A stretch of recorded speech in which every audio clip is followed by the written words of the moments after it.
여러분 안녕하십니까? 이번 시간에는 명리학에서 중요한 개념 중에서 하나가 될 수 있는 금수상함에 대해서 한번 공부를 해보도록 하겠습니다. 그러니까 보통 많은 명리가들이 이 금수상함과 금수상관을 구분하지 못하는 분들이 굉장히 많습니다. 또 상당히 명리 공부를 했음에도 불구하고 금수상관에 대해서는 이해를 하지만 금수상함에 대해서는 거의 처음 들어보는 말처럼 이렇게 말씀하시는 분들도 많아요. 그런데 이 금수상함과 금수상관은 글자가 한 글자에 지금 요 한글로 썼을 때는 한 글자 차이예요. 예, 그렇기 때문에 그게 그거다.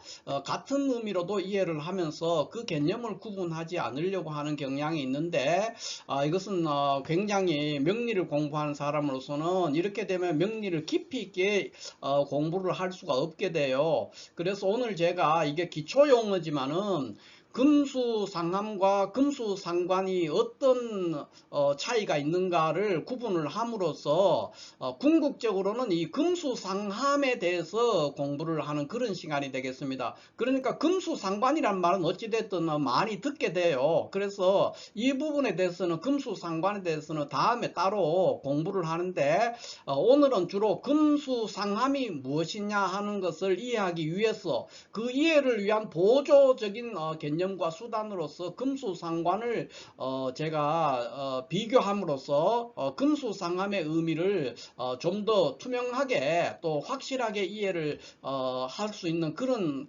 기회로 제공하고자 합니다. 그러면 과연 금수상함이라는 것이 뭐냐는 것이죠. 금수상함이라는 것은 한문으로 쓰면 이렇게 금수상함이에요. 그러니까 금과 수가 서로 젖었다 이런 뜻입니다. 그러니까 이거를 이해하려면은 금수상함을 이해하려면은 오행, 그러니까 목화토금수라는 오행의 어떤 구성과 작용에 대해서 조금 이해를 해볼 필요가 있어요. 그러니까 무엇이냐 하면은 오행이 이렇게 목화 토, 금, 수 이렇게 있다면은 여기에서 우리가 목화를 합쳐서 양운동을 한다 또는 양의 오행들이죠. 이 두 개는 양운동이라고 하고 음운동으로서는 금수를 음운동을 이제 하는 그런 오행으로 이해를 하고 있습니다. 그래서 목과 화가 서로 조화를 이루었을 때를 그 경우를 지난 시간에 우리가 공부했던 목화통명이라는 것으로 설명을 했어요. 목화통명, 그러니까 목과 화는 다 같은 양운동 영역에 있는데 이 둘이 서로 상부상조하는 형태로 작용을 했을 때 목과 화가 서로 작용해서 통명, 그러니까 매우 밝게 빛나게 되는 그런 현상을 목화통명이라고 이야기를 했습니다. 그러면 음운동에 이 목화통명에 대칭되는 음운동에서도 그런 현상이 있을 수 있잖아요. 그것이 바로 금수상함입니다. 그러니까 지난 시간에 제가 목화통명을 이해하기 위해서 목화상관에 대해서 제가 설명을 했잖아요. 그러니까 목화상관에 대비되는 것, 목화통명과 목화상관을 대비함으로써 목화통명을 우리가 공부를 했어요. 그러면 이번 시간에는 금수상함과 금수상관을 서로 비교함으로써 금수상함에 대해서 좀 더 이해를 깊게 할 수 있다는 것이죠. 결국은 뭐냐, 양운동인 목화의 어떤 상호작용, 그 작용에 의해서 일어나는 현상을 목화통명이라 한다면은 음운동인 금수의 상호 작용, 이 작용으로서 일어나는 현상을 금수상함으로 설명할 수 있다 이렇게 볼 수 있죠. 둘 다 굉장히 비슷한 작용을 하는 그런 오행의 영역이 되겠습니다. 그러니까 금수상함이라는 것은 금과 수가 서로 상부상조해서 서로 그러니까 젖는다, 젖을 함자입니다.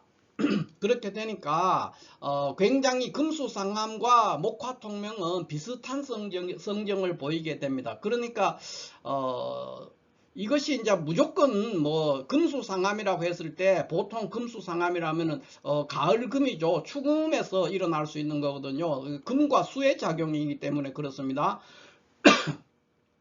금과 수의 작용이라고 하니까 그것이 동금이 수를 볼 때 또는 동금이 화를 볼 때 그 경우와는 다릅니다. 그러니까 동금이 수를 본다. 여기는 이제 제가 화라고 했지만 동금이 수를 볼 때도 마찬가지가 되겠죠. 그러니까 동금이 수를 보는 거는 금수상관이 되는 것이고요.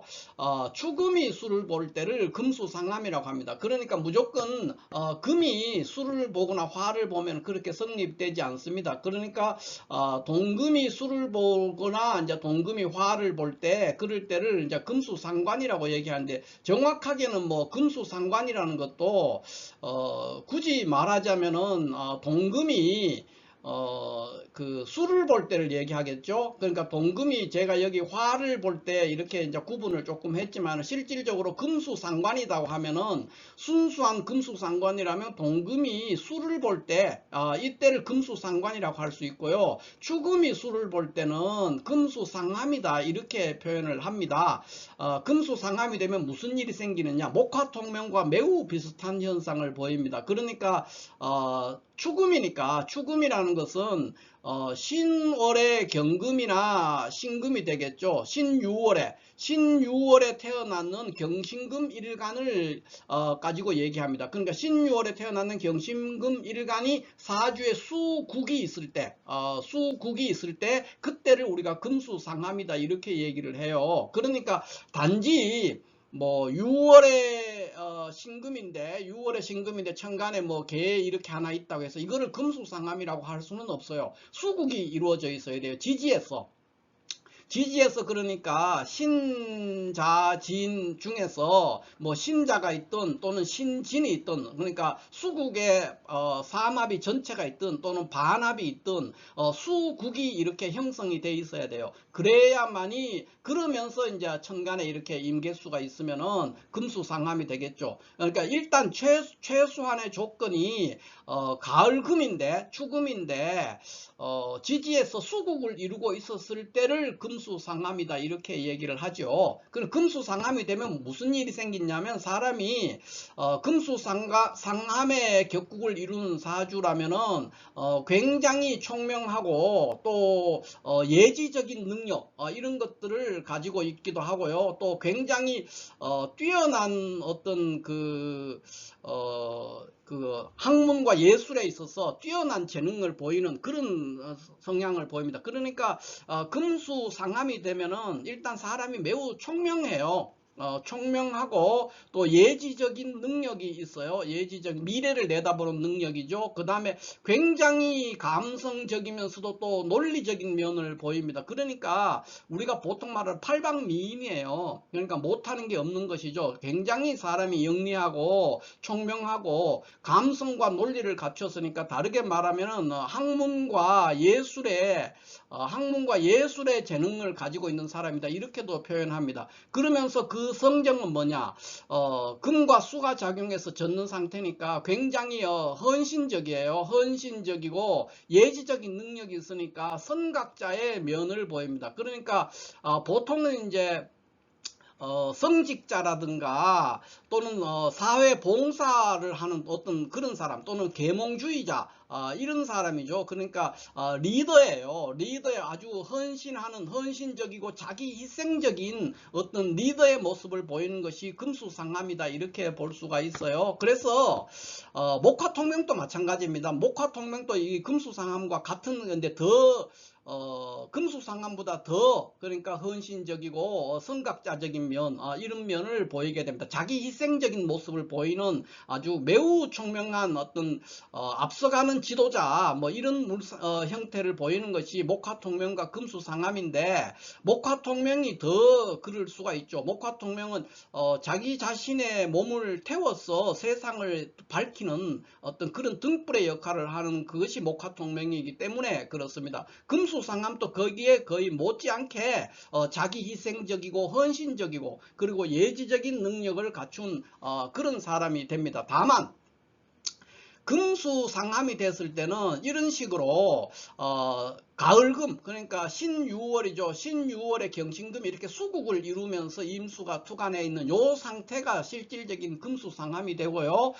여기에서 만약에 뭐 병을 보거나 정을 보거나 화국이 있거나 또는 재국, 그러니까 화를 보거나 재, 그러니까 가불목을 보는 거 사주 안에서 이렇게 되면 이제 오리지널 금수상함의 그 현상과는 조금 달라지게 됩니다. 그렇게 되면 여기까지는 어떤 성각자 또는 성직자 같은 그 굉장히 자기 희생적이고 민중의 리더가 돼서 선각자로서의 어떤 자기 희생적이고 헌신적인 그런 모습 또는 세상을 이끌어가는 고독한 지도자 그런 모습을 보이면서도 그 사람 자체는 매우 총명한 사람이죠. 그런 면을 보인다면은 여기에 만약에 화나 목이 있게 되면은 그것이 약간 변질이 돼서 세속의 성공을 추구하게 됩니다. 그렇게 되면은 세속적인 성공, 그러니까 출세를 하는 또는 정치를 한다든가 이런 식으로 해서 권력에 참여를 한다든가 이런 식으로 이제 나타나기가 쉽습니다. 그러니까 순수한 목화통명이 되면 대부분 이제 선각자라든가 뭐 사회 봉사 활동을 하는 사람 그런 사람으로서 모습을 삶을 살게 되죠. 그러면서 그 사람 자체는 매우 총명하고 예지력 있고 논리적이고 감성적이고 매우 따뜻하고 그런 사람인데 거기에서 이제 화나 목 같은 금수상함의 수구, 금과 수 외에 다른 성분이 사주 안에 있게 되면은 그런 현상을 빚게 된다는 거예요. 그러니까 세속의 성공을 추구하게 되죠. 그러니까 대표적인 게 지금 올랑드 프랑스 대통령 사주를 우리가 금수상함의 대표적인 하나의 사주다 이렇게 볼 수가 있어요.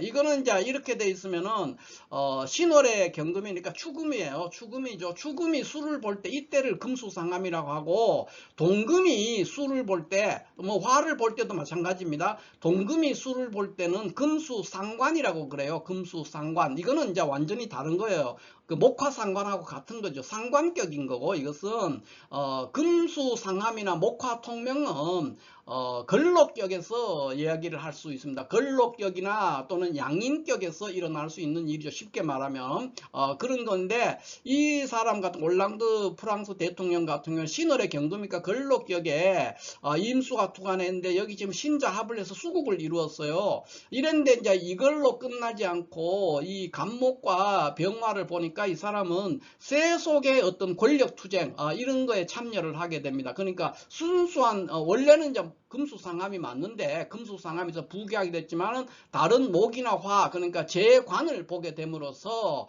권력이라든가 현실 세계에 본격적으로 참여하는 그런 모습을 보이는 사주가 됐다 이렇게 볼 수 있죠. 이 올랑드 프랑스 대통령 사주 같은 경우에는 일간에 비해서 수국이 매우 강력한 상태고, 또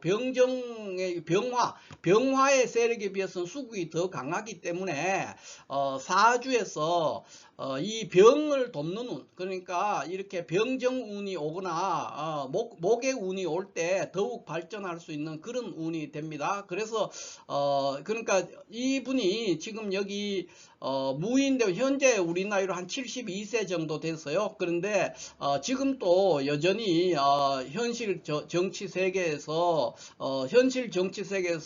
손을 뗀 지가 얼마 안 되는 거예요. 그런 상황이다 이렇게 볼 수가 있죠. 그러니까 절정에 달했을 때가 병자대운과 정축대운, 그러니까 관살이 상대적으로 수국에 비해서 약하기 때문에 저 관살을 돕는 운에서 크게 발전을 할 수 있는 그런 구조가 되고, 원국에서는 이게 이제 금수상함이지만은 이 천간에 있는 재성, 이 재성이 뿌리 없는 재성이에요. 뿌리 없는 재성이 멀리 있기 때문에 이런 경우는 식신생재 재생살이 됐다고 보기는 어려워요. 원래 이 사주는 우리가 정확하게 보면은 임수 식신이 용신이 되죠. 그래서 식신 대살 할 수가 있는데 간목이 지금 전혀 뿌리가 없는 통근하지 않은 무력한 상태로 있기 때문에 간목이 적극적으로 나서서 수생목 목생화 하기는 어렵습니다. 그래서 격국이 금수상함 또는 금수상관대살 그러니까 식신대살격이죠. 식신대살의 격국을 잘 이뤄서 매우 부귀한 격국이 됐다 이렇게 볼 수가 있겠습니다. 이것이 이제 금수상함에 대한 어떤 해석이다 뭐 이렇게 이해를 합니다. 이 정도를 이해하면은 금수상함에 대해서 잘 이해했다고 볼 수 있고요. 요런 경우는 금수상관이 됩니다. 그러니까 이런 경우에 뭐 무토 대신에 이렇게 개수가 있어도 마찬가지입니다. 그러니까 금수상관이죠. 이런 거 자월경금 이거는 동금이에요. 동금이기 때문에 금수상관이라 그래요. 그리고 이렇게 돼 있는 구조는 추금이잖아요. 그러니까 신월의 경금이니까 이럴 때 수국이 이렇게 이루어짐으로써 금수상함의 격국을 이루고 있다 이렇게 이해를 하면 될 것 같습니다. 자, 이렇게 해서 오늘은 지난 시간에 목화통명과 목화상관에 대해서 우리가 공부를 했는데 이번 시간은 금수상함과 금수상관이 어떤 차이점이 있는가 하는 것에 대해서 올랑드 프랑스 대통령의 사주를 중심으로 해서 한번 공부를 해 봤습니다. 다음 시간에 또 이런 기초 용어들을 중심으로 해서 한 번 더 금수상관이라든가 또는 목화상관에 대해서도 공부를 할 수 있는 그런 기회가 있을 것으로 제가 계획을 하고 있습니다. 그래서 다음 시간에도 주목을 해 주시기 바랍니다. 감사합니다.